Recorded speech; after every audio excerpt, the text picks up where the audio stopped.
By all accounts, this is what is going to help lead us to freedom. But with the Delta variant first detected in India rapidly spreading, it's likely to be further off than we all hoped. In areas where cases are high, public health directors want certainty the government will delay. I think it's really important that we don't lose the ground that we've gained from the previous lockdown, and therefore I think if we were to delay easing of restrictions, if the data shows that, which we'll clearly hear about more on Monday, but if the experience from Kingston and London shows you can get rapidly increasing rates. Public Health England now thinks it's 60% more infectious than the so-called Kent strain. On June the 3rd, the number of cases of the Delta variant in the UK stood at around 12,000. That has since increased by nearly 30,000 to more than 42,000 today.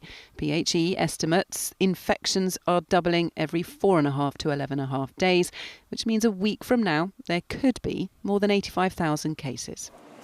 Nearly 2/3 of the cases were in people who hadn't been vaccinated, giving more hope the jabs are doing their job. But despite that, the biggest hint yet that postponing is on the cards. Is the delay to unlocking going to be 2 weeks or 4 weeks? You'll have to wait for Monday for that one. No denial the 21st of June could be pushed back makes the owner of this comedy club even more anxious. Operating at just half capacity, he and other venues are desperate to reopen fully. Science says one thing, we think another. Unfortunately, that doesn't help us for planning staff, stock, customers. People aren't booking in advance now, so we need to get some sort of answer as soon as possible. But the scientists are in agreement. Buying a bit more time could be the difference between a very large wave or a small one. Any delay obviously gives time to vaccinate a large proportion of the population, so that's good. So I think what's been discussed is maybe 2, maybe 4 weeks.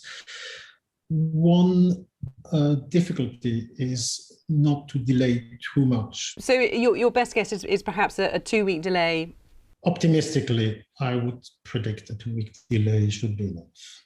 That may be the best case scenario, but there is no doubt infections are now on the march. And the question is, have we vaccinated enough people to avoid what some are saying is now the inevitable?